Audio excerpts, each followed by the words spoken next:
I was not at Sundance back in 2006 for Half Nelson, though I did see that early on. But I was there in 2015 for Mississippi Grind, which I think is a really underrated, fantastic film. And having seen some of your other works, I feel like Freaky Tales is not what I would have expected from you guys. And I'm curious where it came from. But Captain Marvel was. You were ready for that one. But Freaky Tales That's is that's different. Freaky Tales is its own thing. That's Marvel, it's still something different. Yes. yeah. No, they're all different.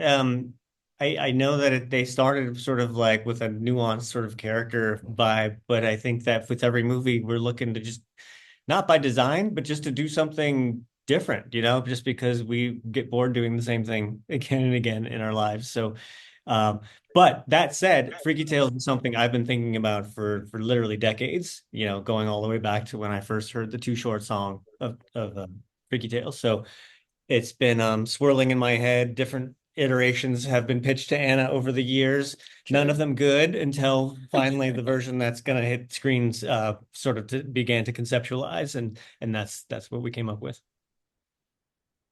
You have a favorite among the four separate stories?